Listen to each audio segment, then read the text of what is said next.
Olá, alunos! Sejam muito bem-vindos à nossa aula de hoje. Hoje, nós vamos falar de um assunto que é continuação da aula anterior. Ué, continuação de qual aula? Do Império Napoleônico.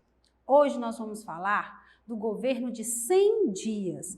Lembra que eu comecei a aula passada falando que nós teríamos a continuação e que essa continuação nós íamos precisar ver pontos e aspectos deste Império Napoleônico? Então, nós vamos lá.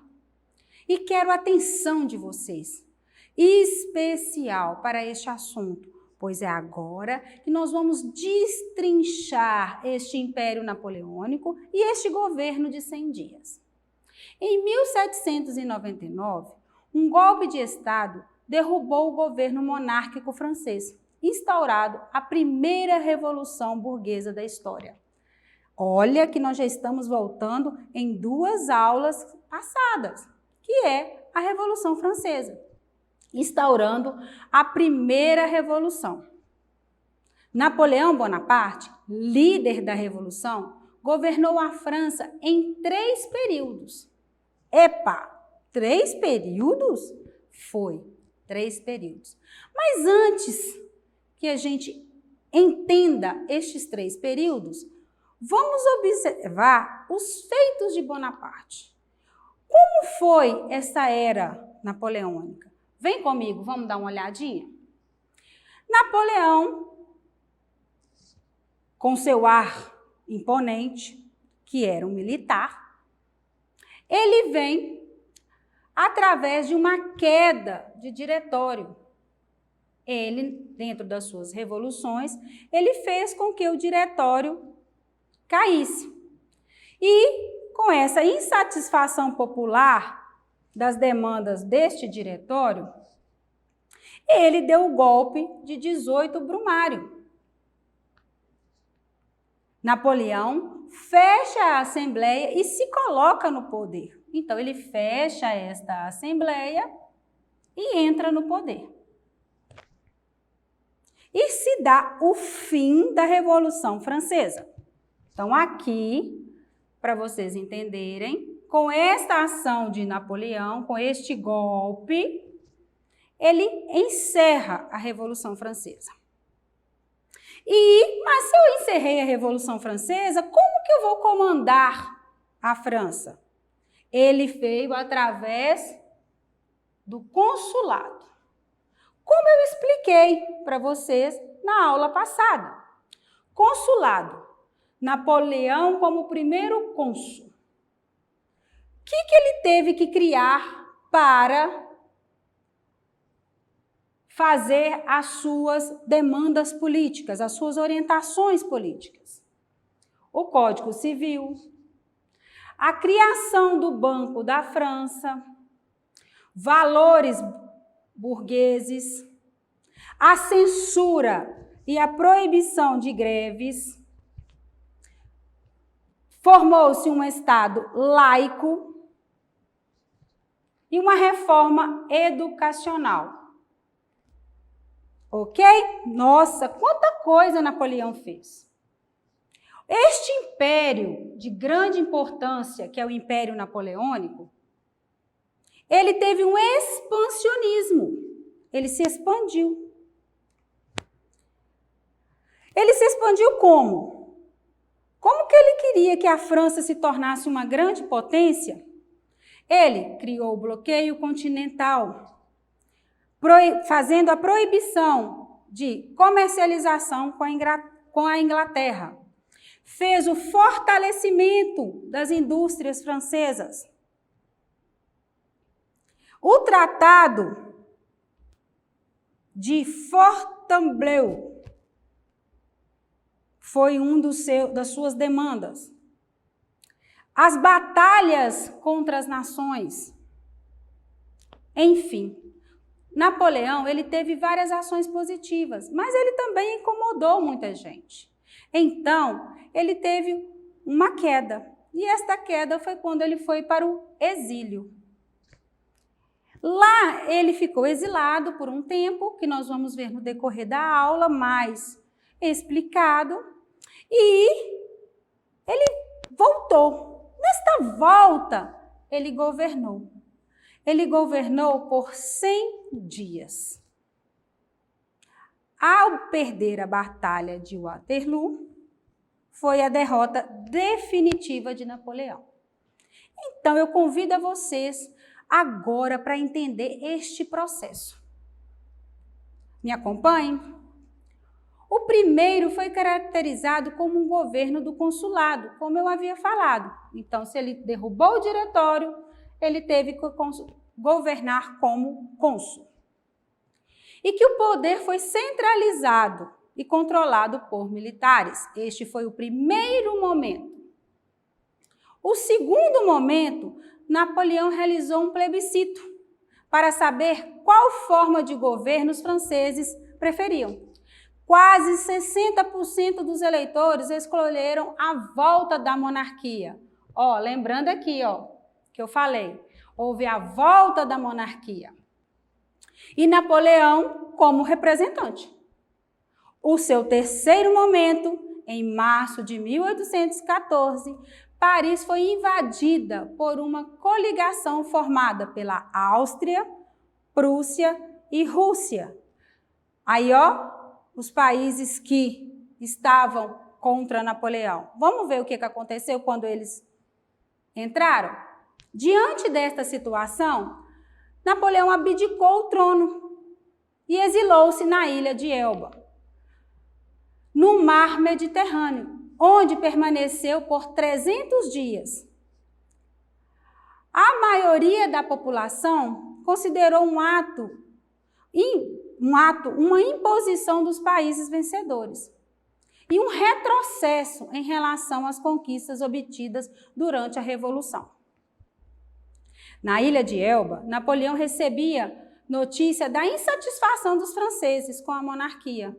E em 1500, ele fugiu do exílio e retornou a Paris, onde foi aclamado pela população e pelas tropas e retomou o poder.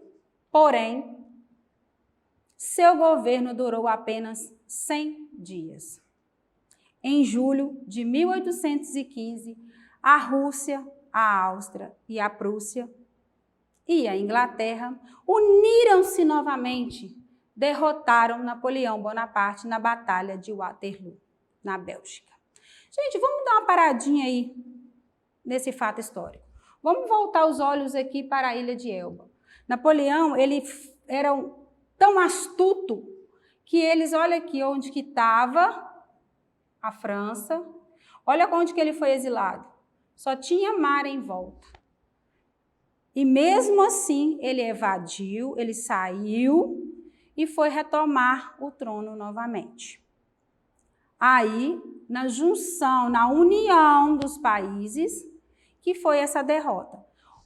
Nesta aula, nós vamos aprender o que foi a derrota de Waterloo e aonde entrou o temido terror branco. Vamos lá? Sob uma forte vigilância, como havia falado, Napoleão foi levado à ilha. Permaneceu, até sua morte.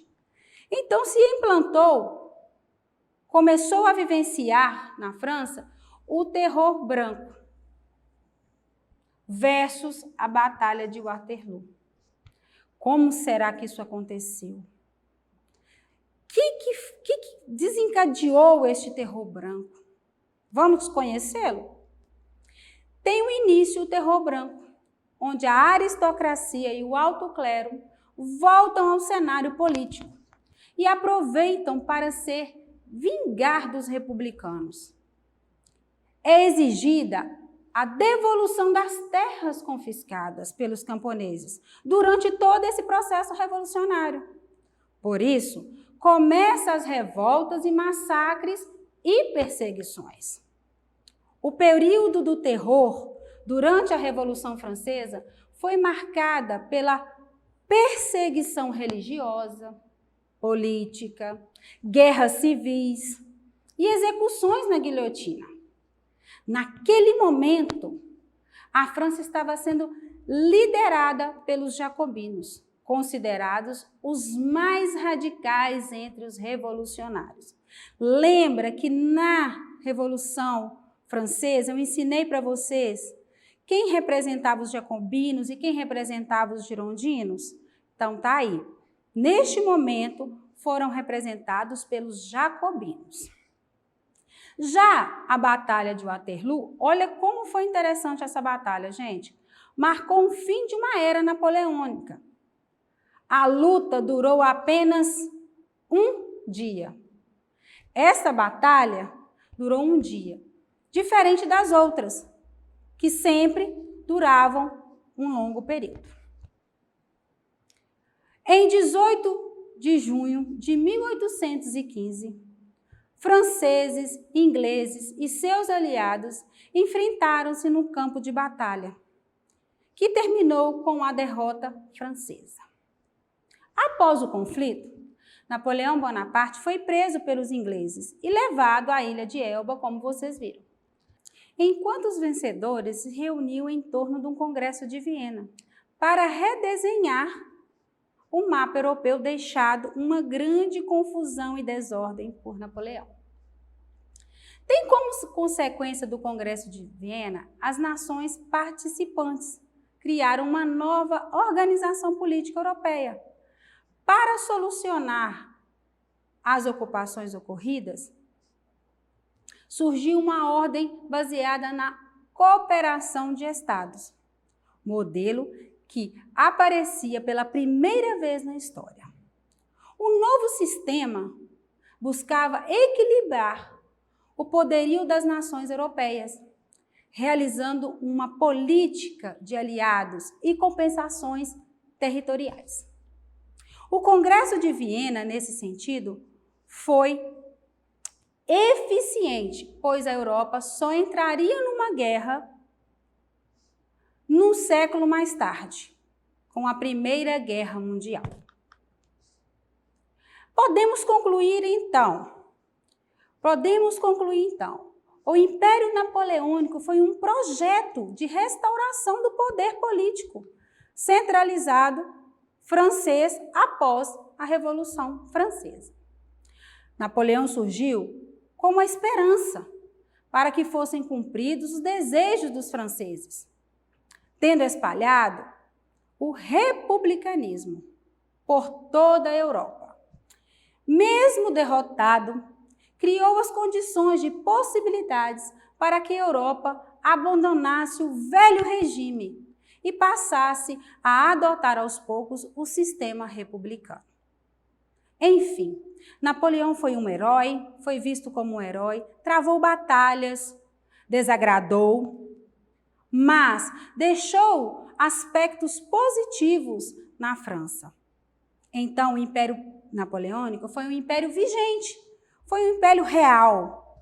O governo de 100 dias foi a segunda tentativa para ele continuar nesse processo de comandar a França.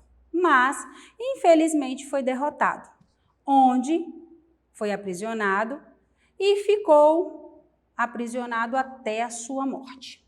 Enfim, Napoleão foi a imagem de um herói para os franceses. E nessa busca, nessa esperança que este levante do republicanismo foi vivenciado pelo Império Napoleônico. Podemos ver nessa imagem. Olha que ele vence, é uma fala que vem proveniente de Napoleão. Um líder é um vencedor.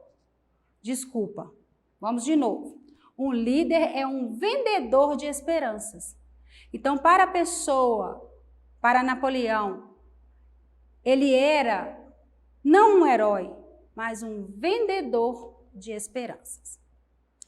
Aqui encerramos esta aula.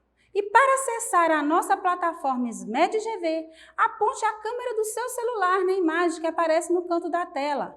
Acesse nossas redes sociais e se inscreva no nosso canal do YouTube, SMED-GV.